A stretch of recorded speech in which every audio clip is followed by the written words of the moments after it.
Hello, welcome back to my YouTube channel for my second ever video. It's another true crime case. It's actually an unsolved true crime case. Well, it's solved, but is it solved? If you get my gist, you'll find out. That's why I chose it, because unsolved true crime cases usually just really annoy me. But there's definitely extreme suspicious circumstances, and there's some theories to discuss, so I'm sure you'll enjoy it. Oh, I'm kind of matching the wall. Also, I did light this little area behind me, but then I thought, long swooshy hair with open flames surely was only going to end in a hospital visit or singed off hair. So eliminated that health and safety risk before I began. So this is the case of Annie Borjesson. Again, why do I choose the foreign names? But she was a young Swedish lady living in Edinburgh. She had the stereotypical Swedish look, like blonde, blue eyes, and her hair was extremely long, like down to her waist, like really long, so keep that in mind. She was extremely intelligent. She knew many different languages fluently. She knew Hungarian, Finnish, Spanish, and of course Swedish and English. She'd also been in a band that had travelled all over Europe, and she played the bass guitar and she sang, so yeah, that was that. So she was looking for a job in Edinburgh so she could stay there, but in her spare time she loved walking, like exploring Edinburgh, and she also loved swimming, and she also really enjoyed watching rugby, and her type on paper was your typical rugby boy. So I'm just going to read this quote out from Maria Jansen, who was Annie's best friend back in Sweden, and she said, "Annie was sociable, verbal and fun. She was stubborn and didn't give up when there was something she wanted to do. She had humour and sparkle in her eyes. Annie always found positive things to enjoy. Annie was radiant. People noticed her and turned around to look at her when she was walking down a street. She was intelligent but sometimes naive. She could trust people too much. She was very tough and always thought she was able to take care of herself in every situation she faced. She treated all people with respect. It was admirable, but when being as beautiful and kind-hearted, it also made her vulnerable." There was also a nightclub that Annie enjoyed going to called Mood, and she'd often go there alone. And one night she met this man who claimed he was Martin Leslie, who's like an international rugby player. He actually wasn't, but Annie didn't know any differently, and this man was obviously her type, and apparently on numerous occasions he kept trying to offer her alcohol and she was refusing, so they just kind of stayed in the nightclub and chatted all night, and Annie wasn't drinking. I guess she was kind of streetwise, she wasn't accepting drinks from the stranger. And that was kind of that with Martin Leslie. They met at the nightclub and that was that. Until a few days later when he showed up at Annie's leisure centre when she was swimming, which of course, like, alarm bells were ringing. How did he know she went there? This of course made Annie extremely uneasy. Martin Leslie being Annie's type, like, it's unlikely that he went there frequently and she'd missed him, because she probably would have noticed it because she was attracted to him. Annie's best friend reported talking on the phone to Annie, and she quoted, "The only thing that was bothering Annie at the time of our conversations was the strange behaviour by the man Martin Leslie. Annie met this man, whom she knew as Martin Leslie, 2 times during her last week in her life. The meeting made her feel almost a little scared, and during our last phone call she told me about his strange behaviour at a rugby gathering at Murrayfield Rugby Club, and she told me that she had now decided to try and keep away from this man." So they met in the nightclub, he showed up to her pool, and then I assume this strange incident had happened at the rugby club, but it's unclear what that was. So Annie's family were becoming worried with the state of her mental health because she'd sounded troubled in some phone calls. In addition to this, a member of staff at Annie's apartment complex claimed that Annie had said to her she had to take care of something and had made a decision that might change her life. So listen to that quote, made a decision that might change her life. soak it in, keep it in your mind, because I'm going to come back to that at the end. On December the 1st, Annie's mother had a very long phone call with Annie, and they just talked for an hour or so, and at the end of it, Annie simply stated, "You have to respect this, but I have to take care of myself." That same night, Annie made a phone call to a friend stating that she was going to a party in Edinburgh that started around 10 p.m. She sounded excited, enthusiastic, she didn't seem worried, but she didn't really give any major details about the party, so since then no one has ever actually come forward saying that it happened, it existed. 2 days later, on Saturday the 3rd of December, Annie made her way to Prestwick Airport in Glasgow, and it is assumed that she was getting a flight home. The only person she trusted with her was her hairdresser back home, and she'd made an appointment with him for the Monday, so it's only logical that she was going home, not for the hair appointment, but she was going to have the hair appointment while she was at home. She made 2 attempts to withdraw money at the train station, which were both declined because she had insufficient funds in her account. So the first one was actually for £100, the second one was for £50. So that means that Annie had under £50 in a bank account. And this is where it starts to get strange, because the timeline that the police have put together just simply doesn't add up, but I'll go through it. So, according to the police, she was captured on the airport CCTV twice. First, just walking through the airport. Second, she was outside the airport terminal and heading into the airport car park. So these images were 55 seconds apart, and there's one route she could have taken, so this was recreated, not by the authorities, but separate groups of people, as we'll come on to find out why. But anyway, based on this recreation, this trip at an average walking speed, it was a lady of similar fitness to Annie, carrying a bag like Annie was, as accurate as it could have been, and this trip took 1 minute 32 seconds. So how did Annie get there in 55 seconds? Now, even more confusing is there's no evidence of how Annie got to the airport in the first place. There was multiple witness sightings of her by her friends back in Edinburgh who said they saw her at this time or at this time.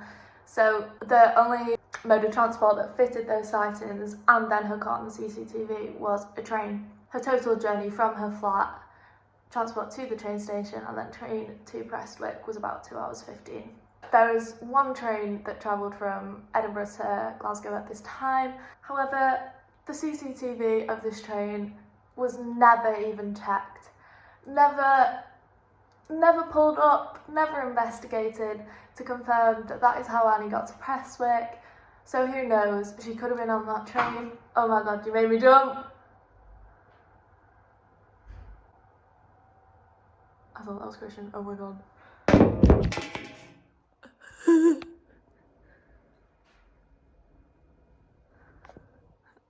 Well, Christian was outside cleaning his car, so it wasn't him. So it was a ghost. I'm sure it's a friendly ghost who just opened the door, you know, it's just saying hey. So furthermore, why did she leave the airport terminal to go to the car park? So it was discovered that Annie didn't actually have a pre-existing ticket to fly back home, and that's why it was only assumed she was flying back home, like it couldn't be confirmed because she didn't have a ticket. So surely she would have gone, you know, to the desk, inquired about a ticket, got that. Her family's first theory was maybe she was going to a cash machine, but there was no cash machines in that car park. So the only other apparent motive that her family and other external sources, not the authorities, as we'll come on to, have come up with is maybe she was meeting someone she knew who had just come off a plane, someone she knew who was getting on a plane, someone she knew who lived locally, or a brief encounter. Maybe she was going to look for a cash machine and just had a little encounter with someone she didn't even know.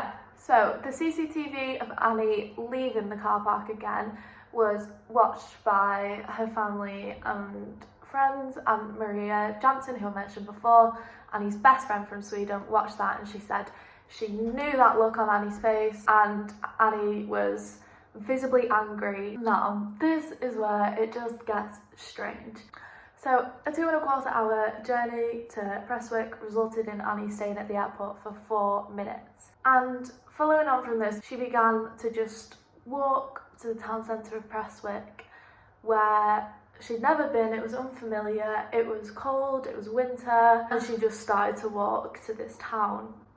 So is believed by the authorities, may I add.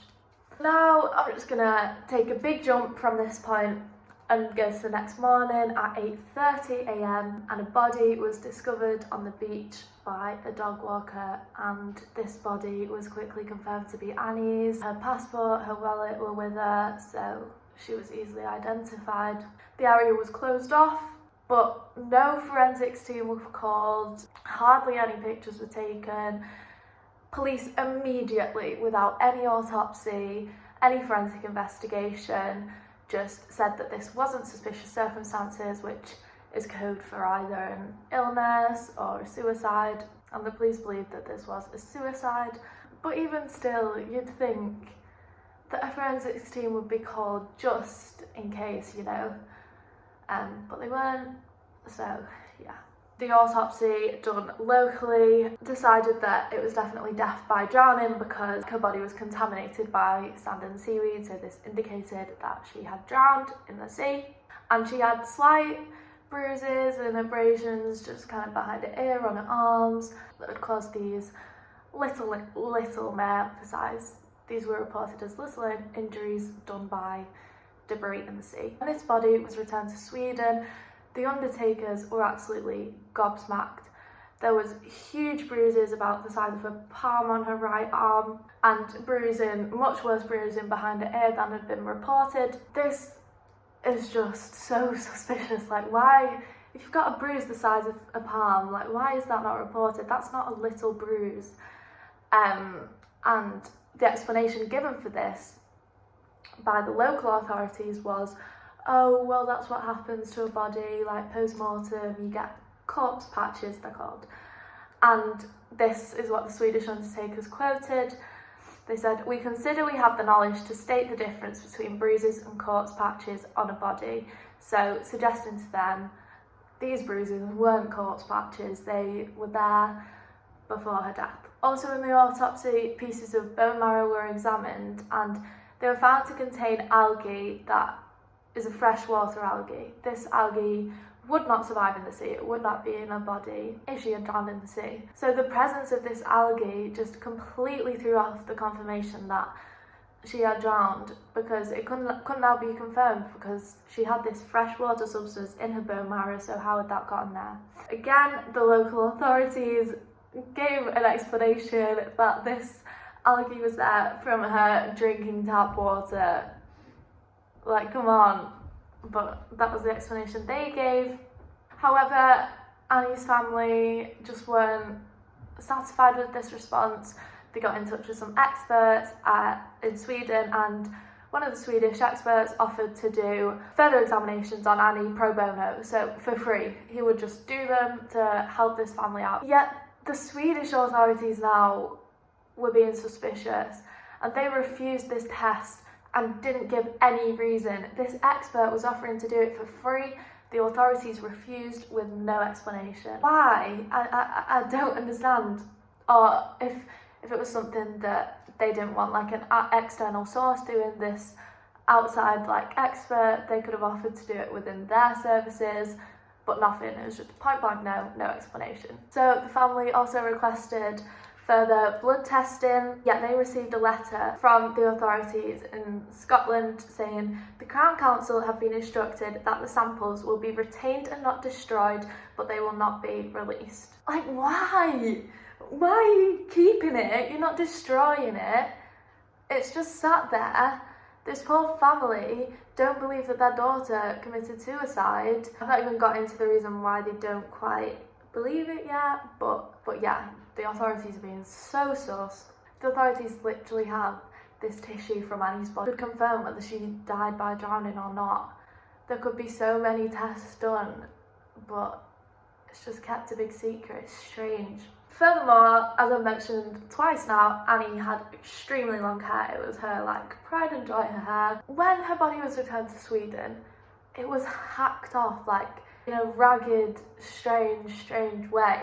They were given an explanation by the local Scottish authorities, who said, oh, the undertakers had to cut it off because it was just full of like mud and debris. But this is highly unusual to do, as reported by the Swedish undertakers, and it's not a normal practice. So these Swedish undertakers have said that both the bruises found on her body were not corpse patches, they had to be bruises, and now they're saying that her hair has been hacked off, and the explanation they've given for that is it's not a normal practice, it's strange. Now going back to the afternoon before her death. So 2 men reported seeing a body standing motionless at the water's edge. They continued their walk along the promenade and turned back to come home about 20 minutes later, and the figure was still there in that same position. So one man mentioned the possibility to his friend that maybe they were contemplating suicide, but he didn't really think much of it and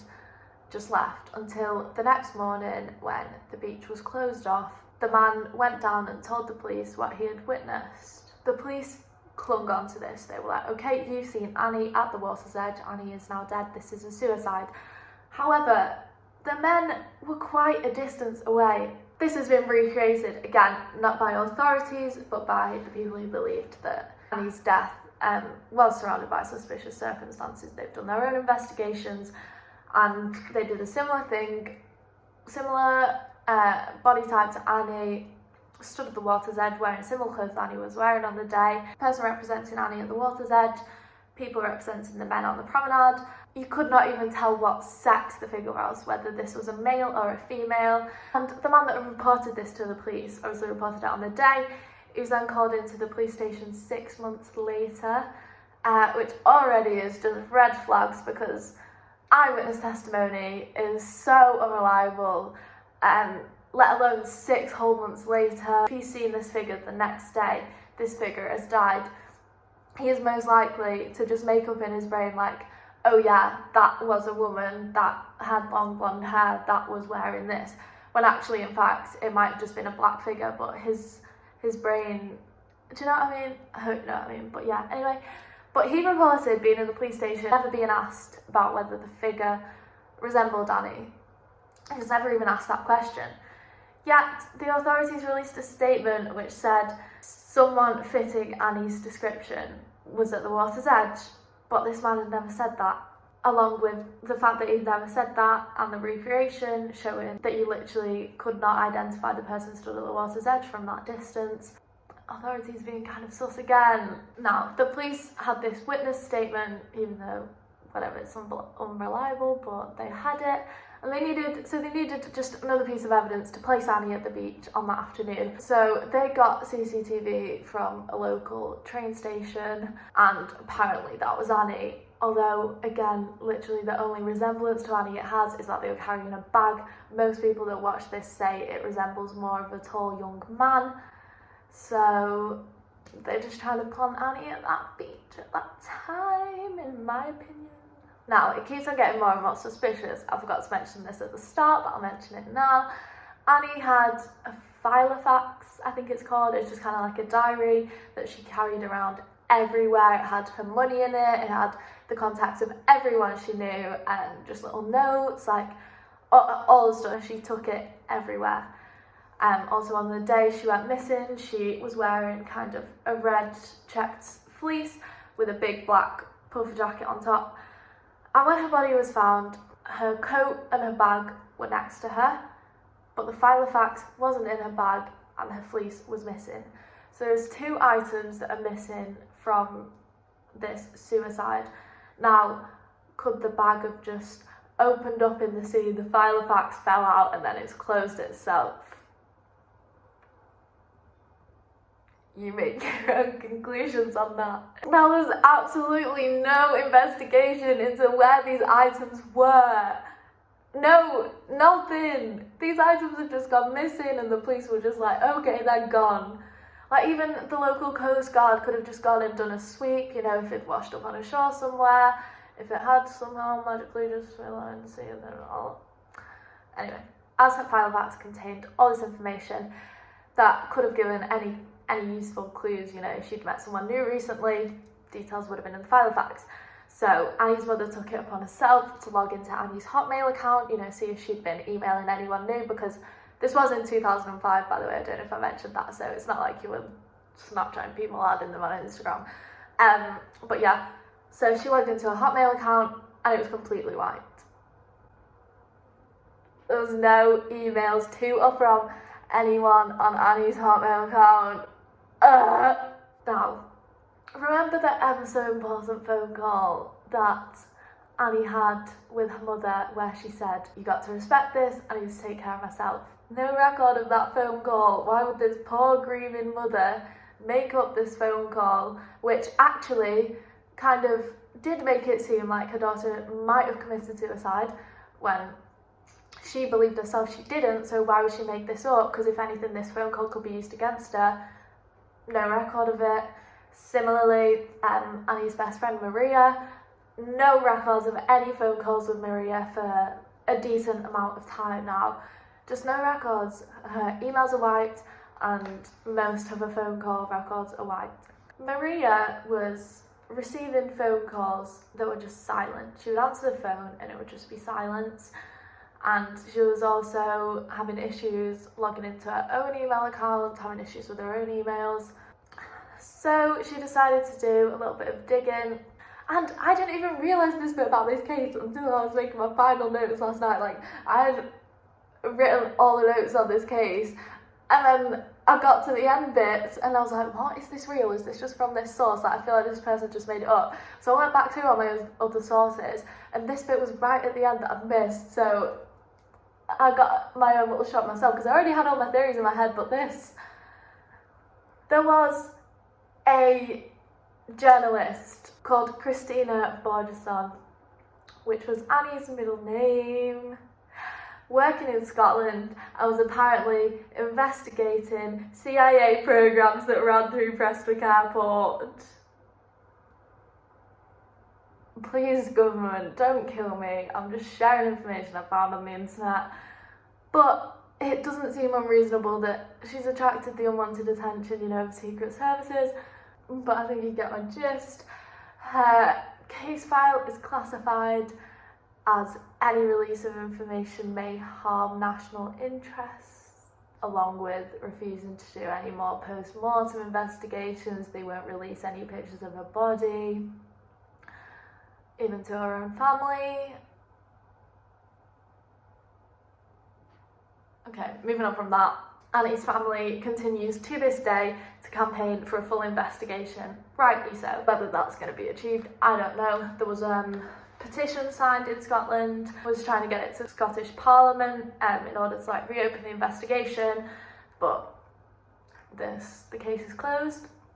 Right, so one last time, government, don't kill me. First theory, the authorities are somehow involved, because one is weird right from the start. No forensics team, absolutely no investigation into her missing belongings, absolutely no cooperation with requests of further investigations from her family, etc. And just assuming that these CCTV sightings were her when they very well might not have been.